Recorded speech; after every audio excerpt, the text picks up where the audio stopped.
रवींद्र वस्त्रनिकेतन सलगरे खास लग्न बस्तावा आहेरासाठी होलसेलपेक्षाही कमी किमतीत संपूर्ण कुटुंबाची खरेदी।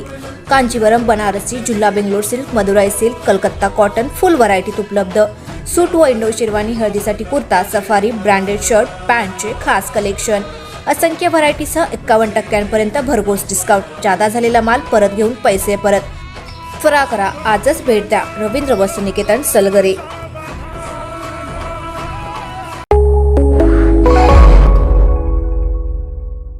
नमस्कार, मी अरुण आणि आपण पाहत आहात 7 स्टार न्यूज।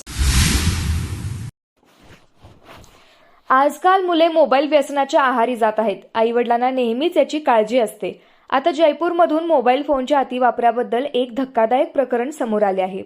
या ठिकाणी मोबाईल फोन वापरण्यावरून झालेल्या वादानंतर आईने आपल्या मुलीची हत्या केली आहे। आईने मुलीच्या डोक्यावर रॉडने वार केल्याने तिचा मृत्यू झाल्याचा आरोप आहे। यावेळी महिलाही जखमी झाली। घटनेची माहिती मिळताच पोलिसांनी घटनास्थळ गाठून मुलीचा मृतदेह ताब्यात घेतला। जखमी महिलेला रुग्णालयात दाखल करण्यात आले असून तिच्यावर उपचार सुरू आहेत। पोलिसांनी सांगितले की ही घटना बिंडायका पोलीस ठाण्याच्या हद्दीतील मुंडियारामसर येथे घडली असून मुलीच्या आईविरुद्ध खुनाचा गुन्हा दाखल करण्यात आला आहे।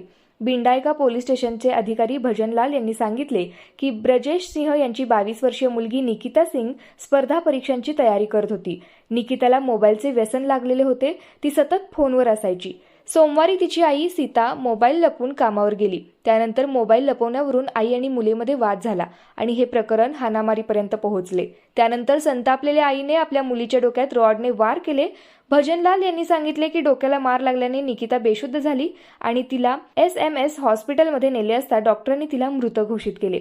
दुसरीकडे आईनेही आत्महत्या म्हणून सांगण्याचा प्रयत्न केला, मात्र मृतदेहाच्या मानेवर लटकल्याची कोणतीही खूण नसल्याचे पोलिसांच्या तपासात समोर आले आहे। घटनास्थळी पोलिसांना साडी आणि रक्ताचे डाग आढळून आल्याने प्रकरण संशयास्पद वाटले। पोलीस अधिकाऱ्यांनी सांगितले की निकिता मोबाईलवर जास्त वेळ घालवत असे। या कारणावरून त्यांच्या कुटुंबियांनी सुमारे 2.5 महिन्यापूर्वी तिचा मोबाईल काढून घेतला होता। या प्रकरणी अद्याप कोणालाही अटक करण्यात आलेली नाही। शवविच्छेदन अहवाल आणि तपासानुसार पुढील कारवाई केली जाईल। ब्युरो रिपोर्ट 7 स्टार न्यूज, विटा।